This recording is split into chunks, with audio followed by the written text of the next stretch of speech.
Assalamualaikum warahmatullahi wabarakatuh.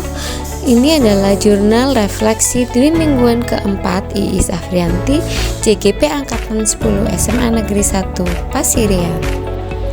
Perkenalkan, Bu Noventi sebagai fasilitator, Bu Sayyidati sebagai pengajar praktek, Iis sebagai JGP Angkatan 10. Model refleksi 16 Heads diperkenalkan oleh Edward de Bono pada tahun 1985. Model ini melatih kita melihat satu topik dari berbagai sudut pandang yang disimbolkan dengan 6 warna topi. Setiap topi mewakili cara berpikir yang berbeda. Beberapa di antaranya terkadang mendominasi cara kita berpikir. Topi warna putih fact atau informasi. Tuliskan informasi sebanyak-banyaknya terkait pengalaman yang terjadi. Informasi ini harus berupa fakta, bukan opini. Yang kedua, feeling atau perasaan. Warna merah. Gambarkan perasaan Anda terkait dengan topik yang sedang dibahas, misalnya perasaan saat mempelajari materi baru atau saat menjalankan diskusi kelompok. Yang ketiga, berwarna kuning, benefit atau manfaat. Tuliskan hal-hal positif yang terkait dengan topik tersebut. Yang keempat, berwarna hitam, caution atau waspada. Tuliskan kendala, hambatan atau resiko dari tindakan atau peristiwa yang sedang terjadi. Yang kelima, berwarna hijau, kreatif atau kreativitas.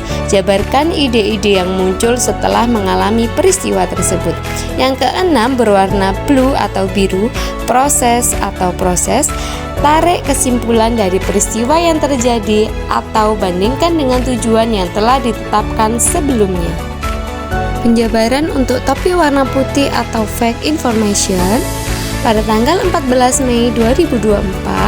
Mulai dari diri. Pada kegiatan ini saya belajar tentang konsep budaya positif di sekolah secara mandiri, menjawab beberapa pertanyaan pemantik di LMS. Semua CGP mengemukakan pendapatnya masing-masing. Pada tanggal 15 Mei 2024 mempelajari tentang eksplorasi konsep.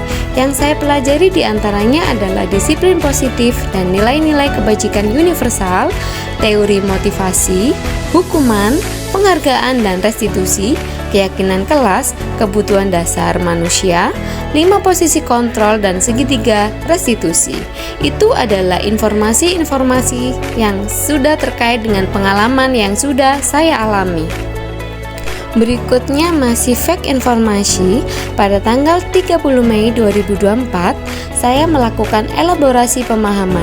Kegiatan ini merupakan wadah untuk mengelaborasi pemahaman dan memberikan penguatan materi yang telah dipelajari oleh instruktur.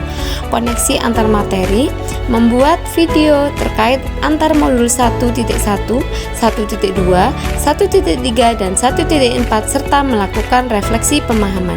Pada tanggal 3 dan 5 Juni 2024 kami akan melakukan post-test modul 1 untuk mengevaluasi pemahaman modul 1. Saya mengerjakan soal nantinya. Aksi nyata. Untuk kegiatan aksi nyata insya Allah sudah akan kami lakukan dan terus akan diperbaiki kekurangannya serta telah akan dilaksanakan diseminasi pemahaman budaya positif terhadap rekan kerja. Berikutnya, feeling atau perasaan pada topi berwarna merah.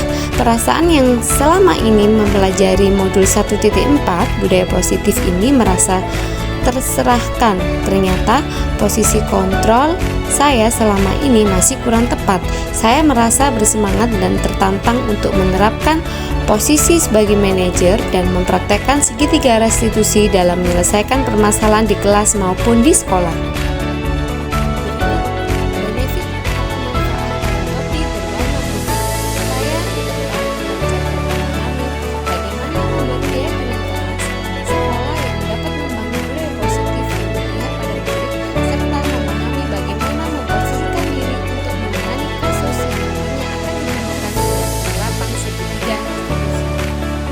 Berikutnya, caution atau waspada pada topi berwarna hitam.